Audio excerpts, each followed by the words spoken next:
പ്രധാനമന്ത്രിയുടെ private secretary ആയിട്ട് നിയമിതനായത് ആരാണ്? പ്രധാനമന്ത്രിയുടെ പ്രൈവറ്റ് സെക്രട്ടറി ആയിട്ട് നിയമിതനായത് നിധി തിവാരിയാണ്.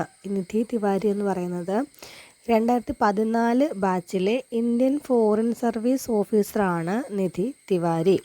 2022 മുതൽ പ്രധാനമന്ത്രിയുടെ ഓഫീസിൽ അണ്ടർ സെക്രട്ടറി ആയിട്ടും 2023 ജനുവരി 6 മുതൽ ഡെപ്യൂട്ടി സെക്രട്ടറി ആയിട്ടും പ്രവർത്തിച്ചിട്ടുണ്ട്.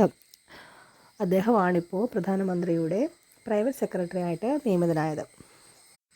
അടുത്ത ചോദ്യം, PFRDAയുടെ ചെയർപേഴ്സണായി ആരെയാണ് നിയമിച്ചത്?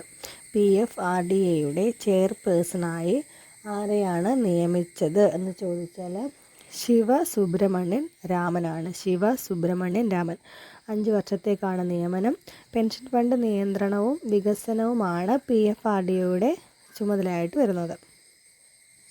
അടുത്ത ചോദ്യം, ISSലേക്ക് പോകുന്ന ആദ്യ ഇന്ത്യൻ ബഹിരാകാശ യാത്രികൻ ആരാണ്?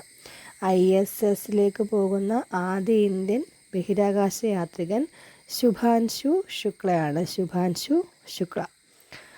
അടുത്ത ചോദ്യം, 2025 മെയ് മാസത്തിൽ നടക്കുന്ന ഖേലോ ഇന്ത്യ യൂത്ത് ഗെയിംസിൻ്റെ 7ാം പതിപ്പ് എവിടെയാണ് നടക്കുന്നത്? അത് ബീഹാറിലെ 5 നഗരങ്ങളിലാണ്. 1 പട്ന, ഗയ, ഭാഗൽപൂർ, മുസഫർപൂർ, ദർഭംഗ. 2025 മെയ് മാസത്തിൽ നടക്കുന്ന ഖേലോ ഇന്ത്യ യൂത്ത് ഗെയിംസിൻ്റെ 7ാം പതിപ്പ് എവിടെയാണ് നടക്കുന്നത് ചോദിച്ചാൽ ഉത്തരം എന്താണ്? ബീഹാറിലെ 5 നഗരങ്ങളിലാണ്. അടുത്ത ചോദ്യം, അർജന്റീനയിലെ ബ്യൂണസ് ഐറിസിൽ നടന്ന ISSF ഷൂട്ടിംഗ് ലോകകപ്പിൽ സ്വർണം നേടിയ ഇന്ത്യൻ താരം ആരാണ്? അർജന്റീനയിലെ ബ്യൂണസ് ഐറിസിൽ നടന്ന ISSF ഷൂട്ടിംഗ് ലോകകപ്പിൽ സ്വർണം നേടിയ ഇന്ത്യൻ താരം സിഫ്റ്റ് കൗർ സാമ്രയാണ്. സിഫ്റ്റ് കൗർ സാമ്ര. അടുത്ത ചോദ്യം, നീതി ആയോഗ് പുറത്തിറക്കിയ ധനകാര്യ ആരോഗ്യ സൂചികയിൽ 1ാം സ്ഥാനം നേടിയ സംസ്ഥാനം?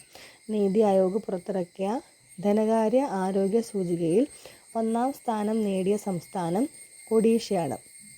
നീതി ആയോഗ് പുറത്തിറക്കിയ ധനകാര്യ ആരോഗ്യ സൂചികയിൽ 1ാം സ്ഥാനം നേടിയ സംസ്ഥാനം ഒഡീഷ.